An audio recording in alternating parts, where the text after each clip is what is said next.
এখন এই জাতীয় মানবাধিকার কমিশনটা এটা যে 2009 সালের অনুযায়ী যদি চলে তাহলে সেটা কিন্তু পুরোপুরি সরকার নিয়ন্ত্রিত একটা মানবাধিকার কমিশন। যে মানবাধিকার কমিশন বিরোধী দল ও মতকে দমনের জন্য ব্যবহার করা হয়েছে, ভিকটিম ব্লেমিং এর জন্য ব্যবহার করা হয়েছে, যেই মানবাধিকার কমিশন গুম খুনের বৈধতা উৎপাদন করা হয়েছে।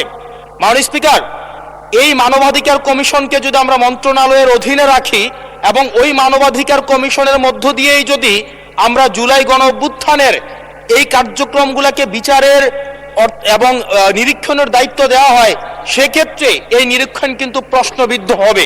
এছাড়াও আমরা যদি দেখি সাংবিধানিক প্রতিষ্ঠানগুলোকে যেভাবে নগ্নভাবে দলীয়করণ করা হচ্ছে, ইতিমধ্যে বাংলাদেশ ব্যাংকে যেভাবে দখল করা হয়েছে, যেভাবে বিসিবিকে যেভাবে এখন আর বাংলাদেশ ক্রিকেট বোর্ড এটা নাই, এটা হয়ে গেছে হচ্ছে বাপের দোয়া ক্রিকেট বোর্ডে পরিণত হয়েছে, যেভাবে দখল করা হয়েছে বাপের দোয়া ক্রিকেট বোর্ড।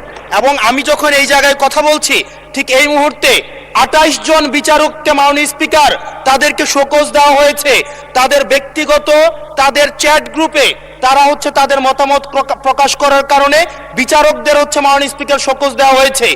এই বাস্তবতায় আমরা এই গণ অভ্যুত্থান পরবর্তী সময়ে যদি জাতীয় মানবাধিকার কমিশনকে একটা মন্ত্রণালয়ের অধীনে রাখি, স্বরাষ্ট্র মন্ত্রণালয়ের অধীনে রাখি, তাদের মাধ্যমে আমরা নিরপেক্ষ কোনো ধরনের অনুসন্ধান আমরা কতটা পাবো সেটা নিয়ে কিন্তু আমরা সন্দিহান।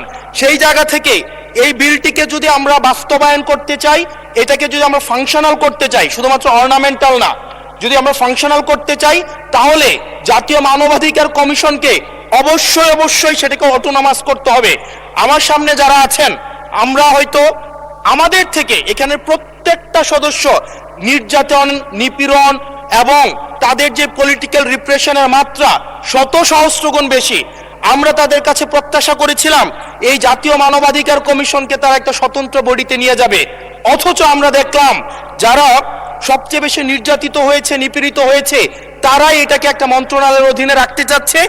এই অজুহাতে যে জাতীয় মানবাধিকার কমিশন যদি অটোনমাস হয়ে যায় তাহলে সেটাকে হচ্ছে এটার জবাবদিহিতা কিভাবে নিশ্চিত হবে? মাননীয় স্পিকার, আমাদের ইলেকশন কমিশন, আমাদের হচ্ছে পিএসসি, আমাদের হচ্ছে দুর্নীতি দমন কমিশন, যদিও এটা কাজের কেতাবে আছে, গোয়ালে নাই, কিন্তু এটা কিন্তু একাডেমিক ভাবে এটাকে ইভেন ইন্টারন্যাশনালিও এই জিনিসটা কিন্তু অটোনমাস হওয়ার কথা। সেজন্য মাননীয় স্পিকার, যেভাবে বর্তমানে প্রতিষ্ঠানগুলো নগ্নভাবে দলীয়করণ করা হচ্ছে, সেজন্য জাতীয় মানবাধিকার কমিশন যে দলীয়করণ করা হবে না, আবার বাপের দোয়া একটা মানবাধিকার কমিশন বা বিরোধী দল দমন কমিশন করা হবে না, এটার প্রতি কিন্তু আমাদের আস্থা নাই। সেই জায়গাটা থেকে আমরা আপনার মাধ্যমে আমরা এই আমাদের মাননীয় স্বরাষ্ট্রমন্ত্রী সহ আমাদের এইচপিএম এর কাছে অনুরোধ থাকবে, এই বিলটা পাশ করার আগে যেন জাতীয় মানবাধিকার কমিশনের আমরা এটা যেন ইভেন উনার দলেরও একজন মাননীয় সংসদ এই বিষয়ে বক্তব্য দিয়েছেন এবং উনি পয়েন্ট বাই পয়েন্ট এই বিষয়গুলোকে ব্যাখ্যা করেছেন।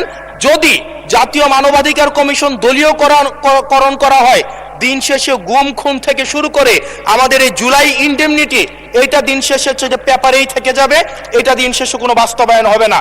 সেই জন্য মাননীয় স্পিকার, এই বিলটা পাশ হওয়ার আগে আমাদের জাতীয় মানবাধিকার কমিশনের এই বিলটা হচ্ছে সুরাহা হওয়া, নিষ্পত্তি হওয়া জরুরি।